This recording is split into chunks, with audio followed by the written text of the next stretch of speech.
Thank you for joining us again today.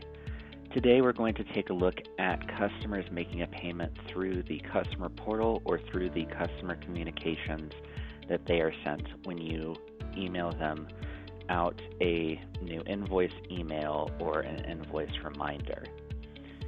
So here we have our test customer. They have just a standard invoice for $60. Let's go ahead and take a look at messages. You can also go here to view what messages are sent to a customer pertaining to their invoice. So as you can see, we went ahead and sent an email reminder to the customer, just letting them know they have an outstanding $60 on the account. Now the customer will receive this in an email. It's going to look exactly the same as this, along with the View Invoice button at the bottom, which let's go ahead and click that and see what they would see. So this would bring them to their customer portal.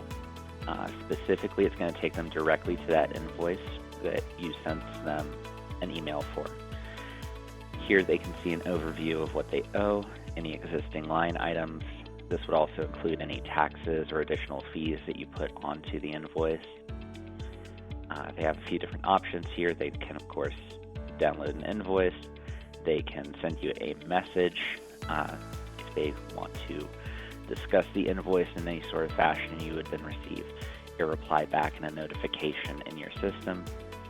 But in this case today, we're going to take a look at them making a payment. So let's go ahead and click Pay. This will take them to a screen that shows a list of any invoices that are currently due. As you can see, they currently only owe the one invoice. But if we were to come to the screen and they owed multiple invoices, they would all be listed here with check boxes off to the side.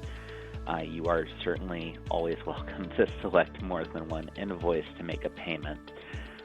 So that is an option. But in this case today, we just have the one. We do need to select if we're going to do a partial payment or a payment in full.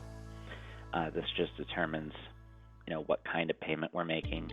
Today we're just going to go ahead and make the payment in full. So let's click here. Now this is the Submit Payment and Summary screen. Here we can see any payment methods the customer has saved on file, which we do have one Visa card here. Of course, if you select credit card, it will give you the options to enter in a credit card. Just ignore this. We are working within a sandbox, so we don't affect any customers. So they will not see this on this end. And of course, we also have ACH. Same situation, gives them the ability to put in accounting numbers, routing numbers. Right now, we'll just go ahead and go back to this. Now, I do want to draw attention to this side of the screen.